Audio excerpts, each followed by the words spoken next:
What's up YouTube, Capital G here, breaking down the brand new Summon Skull Ritual monster that just got revealed. This is coming out in the 20th anniversary pack for the OCG, and where the heck did this thing come from? I don't remember getting any signs that Summon Skull was going to be made into a ritual monster, but here he is, and now this is a thing, I guess. It's actually really interesting, and I've been talking about this in my past few videos, how ritual focused Konami has kind of been over this week. I mean, man, you look at like Cybernetic Horizon, we got all the Demise support, we have a bunch of ritual stuff in there. The cover card of the set, Cyber's Magician, is a ritual, and now we have Summon Skull, so it kind of does make sense, especially when you look at the fact that, like, you know, Red Eyes Black Dragon, there's a ritual form of that, and, you know, there's Paladin of the White Dragon, that's like the Blue Eyes ritual. Obviously, Dark Magician was made into a ritual monster way back when, so kind of makes sense, as Yugi did play Summon Skull in the Duelist Kingdom arc, so I guess they're going really old school,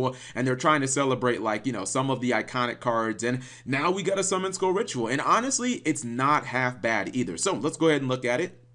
It's called Advent Skull Archfiend. It is a level 6, 2500 attack and 1200 defense, which is exactly copy pasted from the old school Summon Skull, which actually, if you look at Summon Skull as a level 6 monster, 2500 is still pretty impressive, considering that things like Stardust Dragon and Link Force like Firewall still are, like, you know, 2500 attack, and this dude is just, you know, level 6. So I think that's pretty good. It's a Dark Fiend ritual. I forget if I said that or not. You can ritual summon this card with contract with the Abyss, but it doesn't mean that you can't ritual summon it by other ways. You can still use things like advanced ritual art, etc., etc.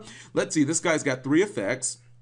The first effect is not really that important in my opinion. This card is treated as Summon Skull while it is in the monster zone. This card is also treated as an Archfiend card. I think it being an Archfiend card is much more important because Archfiends have a whole bunch of legacy support, and it counting as Summon Skull, as far as I can tell, really doesn't matter at all. There's like this old school kind of janky card called Maiku, the Magical Mist. It's basically like a Regeki, but you can only activate it if you have a Summon Skull in the field. No one's gonna play that shit. Or if you want to go for, like, I don't know, Black Skull Dragon because you're just trying to do like some dank duels from 2002 or something, then I guess you could fusion summon with it and it counts as Summon Skull. But outside of that, that's not really gonna matter. The second effect is what makes this card very interesting to me, because it makes it incredibly difficult to get off the board, and it says this card on the field cannot be destroyed by battle with non-ritual monsters and cannot be destroyed by non-ritual monster effects. That is incredibly, like, that's incredibly annoying. If you guys have ever dealt with a card like First of the Dragons, which First of the Dragons is very similar to this, it can't basically die unless it's by a normal monster. These monsters that are like this are very annoying because what you can kind of do is you just summon them, you put them in defense mode, and then you just like sit them there and you basically just chill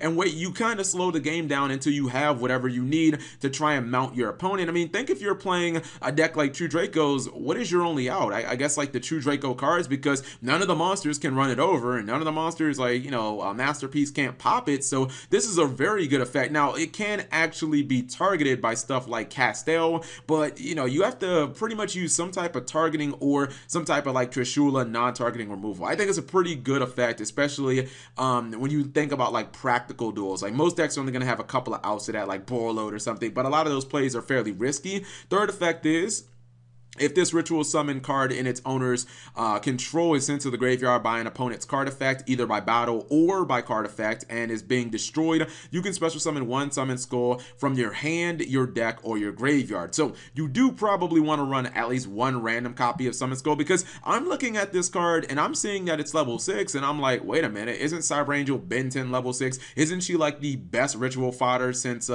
know, Shirit, the Necroz monster? Like, I'm looking at that and I'm thinking, man, that's pretty good. You know, a lot of the Hieratics, like, they have a lot of synergy with level 6s, but they also have synergy with, you know, normal monsters. So you probably are going to want to run like one random copy of Summon Skull, which just cross your fingers and hope that you don't draw it. But I like the fact that this guy does kind of pay for itself when it is destroyed. I kind of wish that it like just added itself back to the hand instead.